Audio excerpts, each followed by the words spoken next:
Como é que você vê esse momento do eSports, gerando até treta política, tentando achar um espaço aí de reconhecimento, porque já tá muito grande, acho que já tá bem consolidado, mas parece que tá sempre lutando por um reconhecimento a mais, assim. Eu acho que esse é o tipo de discussão que ela vai se resolver por si só, digamos assim. Porque, da minha perspectiva, é tão óbvio que o negócio tem uma similaridade absurda com esportes tradicionais. E acho que todo mundo que tenta segurar o argumento de que não é um esporte se baseia em coisas muito sutis e frágeis, né? Porque na última vez que a gente discutiu isso, por questões políticas que se misturou com questões políticas e foi extremamente zona, né? Foi extremamente desagradável pra mim, enfim, por diversos motivos, muito ruim mesmo. Mas os argumentos é assim, né? As pessoas falam assim, não, esporte é uma atividade física. Aí eu falo, tá, então um dardo nas Olimpíadas é um esporte. E aí quer dizer que o cara mexeu o braço rápido pra caramba, com uma super precisão, num mousepad imenso numa mesa, daí você não vai considerar esporte. E é sério que isso vai ser a linha onde a gente vai ficar observando pra decidir se uma coisa é esporte ou não. Ou se existem atletas, se os atletas têm o mesmo tipo de treinamento, o mesmo tipo de rotina, se eles precisam passar por um mesmo cuidado, se eles precisam ter o mesmo tipo de associações. Porque essa é a questão. Por que eu acho que é um esporte? Porque o cuidado que do ponto de vista político, digamos assim, o cuidado que um país tem que ter para promover a existência de atletas e de times competitivos, que consigam títulos, etc., é um trato muito parecido com o do esportista tradicional. Entendeu? Você precisa ter organizações, já existem as organizações, você precisa apoiar as organizações, você precisa ter treinamentos, normalmente são jovens que vão abrir mão de um futuro um pouco mais garantido e vão apostar numa carreira esportiva onde poucos conseguem, então você tem que ter um alicerce ali pra conseguir abraçar todo mundo, né? Quem não consegue ser o cara, ser o Neymar, ele vai ser um treinador, tem todo um circuito de times B, etc, não manjo muito de futebol nem nada disso, mas eu sei que existem essas coisas, e no mundo do esporte eletrônico é muito parecido. E em diversos países do mundo, isso já tá sendo super celebrado, sabe? Passa na ESPN, as competições, então assim, sabe? A gente olha pra 1 milhão de coisas e a gente fala, não, mas não tem, sabe assim, tá fazendo... essa é uma discussão. Aí a outra coisa deveria ter apoio governamental, que tipo de apoio, qual é a verba, qual é o ministério, aí isso tudo a gente pode discutir. Né? Aí eu acho que cabe uma super discussão, eu não tenho a resposta. Tem uma questão, muito, muito abrangente e muito grande.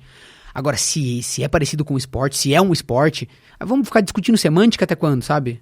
É que é foda, porque tem até mesmo existe um protecionismo ao redor dos clubes de futebol ou de algumas outras modalidades. Você para pra ver, quanto é que deve estar a dívida pública hoje do Corinthians? Na casa de 1 bilhão, brincando. Sim.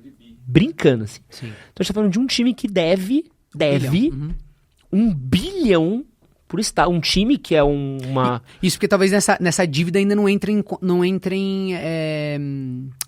subsídios, né, que foram dados e tal. Então, tipo assim, a gente tá falando de um time que é uma parada particular, privada, uma empresa privada, que deve 1 bilhão pro Estado. Você fala a quantidade de outros clubes que devem, mas continuam recebendo subsídio, organização... Que já bate no argumento da galera de esporte nunca vai poder ser porque as empresas são privadas.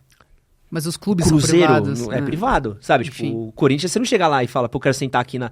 Então é uma parada que você olha o quanto que tem um incentivo a isso. E o esporte que é uma coisa que tá crescendo, que pode se tornar também, de novo, é mais um mecanismo de ascensão social, é mais um mecanismo de tirar o jovem do crime, da droga... É um super mecanismo, porque envolve outras coisas. Igual o esporte, né? Tipo assim, você pode tentar, durante um período da sua vida, ser um jogador profissional de basquete ou de futebol, e depois você vai levar pra sua vida inteira a questão do cuidado com a saúde, os esportes. Você pode depois virar um treinador, um professor de educação física, sei lá. No esporte eletrônico, a pessoa pode ter contato com o esporte eletrônico e querer desenvolver jogos, gostar de programação, se interessar por questões lógicas, ir para áreas de exatas, que a gente tem uma dificuldade de fazer os jovens se interessarem, né, em proporções que a gente precisa aqui hoje em dia no Brasil. Então você tem uma rede de coisas que acontecem quando você estimula esse surgimento desses esportes eletrônicos, etc, né? E talvez a parte mais difícil é isso que na discussão as pessoas não entenderam. É muito mais pela credibilidade, entendeu? O que me incomodou muito nesse episódio lá da ministra Não foi nem ela dizer que não vai ser o ministério dela que vai... Não é esse o problema. O problema é a falta de cuidado na hora de tratar disso aí. Ah, não. Essa... Tá entendendo? Não, pô, tu concordo 100%. O jeito como ela falou... O jeito que ela falou. Parece o que meu problema não é... Isso que as pessoas entenderam. Ah, mas você queria, você acha que é o certo. Não, eu não tô tratando aqui de como a gente vai instrumentalizar esse apoio. A minha questão é a mulher, ela fala assim, não é esporte que não tem aleatoriedade, é tudo decidido por uma máquina. Não, isso daí primeiro fala... E quando foi consertar, cagou mais, sabe? Tipo, é um bagulho que você olha e fala, cara, é só pra cagar em cima, sabe? Parece que é desmerecer uma... Você pode não reconhecer... Uhum. Poderia falar, pô, é um movimento super interessante, que tá crescendo, eu tô buscando entender mais, muito legal. Provavelmente não vai ficar na minha pasta, vai ficar numa pasta de tecnologia. A gente entende que, sei lá, a verba pro esporte é tão difícil de conseguir que a gente quer proteger num primeiro momento esses esportes mais tradicionais, que já tem uma certa abrangência no Brasil. Mas, poxa, o que vocês... Porque o que acontece é o seguinte, às vezes... É só uma questão de identificação, entendeu? De falar, poxa, ó, um treinador que treinou um time de futebol poderia super dar dicas pra um time... Você tá entendendo? Porque é competitividade, sim. É a mesma coisa. É tipo, celebrar esse instinto esportivo. Olha a quantidade de jogador de futebol que joga em esportes, velho. O Neymar falou lá que a adrenalina que ele sente num clutch no CS é maior do que de fazer um gol na Copa do Mundo. Ele falou algo assim. Não, e porra, eu fui recentemente no... Tem até aqui no cenário aqui, ó. Léo, mostra aqui, ó, um martelinho do Rainbow Six Siege. Pô, eu fui no Six Invitational ver a final. E aí, a atmosfera absurda. Você tá maluco. Tá maluco ali, pô, eu já fui campeonato de futebol, jogo de futebol que não tinha nem metade, né? Pô, e Brasil jogando, e tenso, e os últimos segundos da partida, e pancadaria, e ver tudo, tipo... Porque foi o primeiro campeonato de esportes que eu fui. E ver a galera torcendo, e ver os times, e a tensão e a organização que precisa ter, pensamento tático. Pô, não dá pra falar que é como se fosse nós batendo um smash, tá ligado? É uma coisa tipo outro... Nada a ver. É difícil, né? Não, e aí o que eu acho é o seguinte, combina com o Brasil, esse tipo de opinião. Estar representada em líderes e coisas assim. Sério, porque é nossa vocação adorar o atraso. Sabe? A gente tá na época aí, sei lá, chat GPT, GPT-4, o bagulho AGI surgindo e a gente tá tipo, não, mas será que o esporte eletrônico... Tipo, sabe, a verdade passa por cima da gente, entendeu? Ou a gente aceita ela e trabalha com ela, ou a gente fecha o olho e aí a gente não vai colher todos os frutos. Poxa, teve um movimento muito foda. O Gaules, na época do Major aqui no Brasil, lotou estádio, torcida organizada, aquela energia absurda, o mundo inteiro olhando e falando, mano, o Brasil é um absurdo, porque as pessoas não têm dinheiro nem pra comprar mouse e tem uma torcida pro Counter-Strike, assim, substancial. No mundo inteiro não tem uma organização tão grande de gente, né, que, porra... E qual filho da puta que tá... trocando uma ideia com a Valve vamos transformar o Brasil num ponto regular? Quando sai uma fala dessa de um ministro, as organizações, eu acho que não deve pegar bem, né? Eles viram e falam assim, poxa, sei lá, né? O Brasil não tá estendendo o braço pra esse tipo de oportunidade, né? Tem o xadrez verbal, eles falam uma parada muito legal, que é o rolê do soft power, que é um pouco do poder que você transmite às vezes... por questões que às vezes não são necessariamente um poder político. Então, por exemplo, qual é o maior soft power do Brasil? Futebol. Pô, de longo, durante alguns anos, nosso maior soft power era a Bossa Nova. Sim. Carmen Miranda, Ronaldinho. Pô, você tem um país que é um ponto de referência de um campeonato de esportes. É uma escala de soft power. Claro. Óbvio que não é a maior escala de soft power, mas a gente se tornar um país que é... Por exemplo, por que todo mundo sabe o que é Paris? Porque todo mundo sabe o que é... Londres, Chicago, sabe, Los Angeles, sabe? A gente tá falando de lugares onde acontecem coisas e são pontos, entendeu? Então acho que o Brasil deveria ser um ponto de campeonatos de esportes, corridas de fórmulas esportivas diferentes, modalidades esportivas. Mas parece que a gente gosta, né, Não. Muito triste, cara. Muito a gente faz o que é nosso, foda-se, sabe? É muito triste isso. Eu concordo com você, acho que essa é uma coisa super interessante. Ainda mais porque...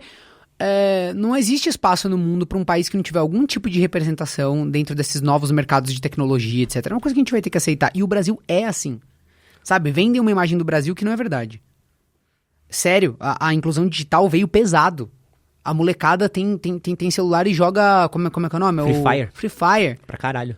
Tá? Então a molecada está na internet em peso. O Brasil é um dos países que mais usa celular no planeta. A gente tem uma porcentagem absurda da população conectada.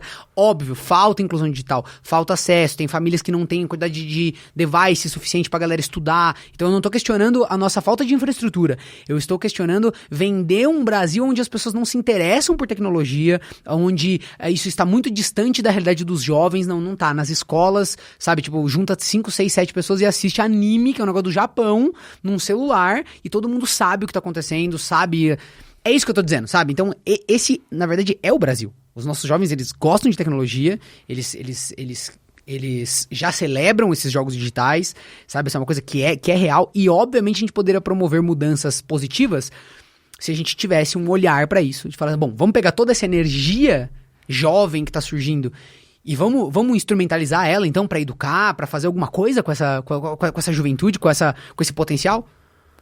E aí eles vendem que não. Eles falam, não, na verdade não, nem existe isso. Na verdade é o vôlei só que faz isso. Tipo, tá entendendo? Isso que você acabou de assistir foi um corte do nosso podcast com o Rolandinho. Pra você assistir o episódio completo, pode clicar aqui do lado e aproveita que usando o cupom PODCASTMHM você tem 40% de desconto em tratamento para queda de cabelo na Manual. Link na descrição do vídeo e no primeiro comentário fixado.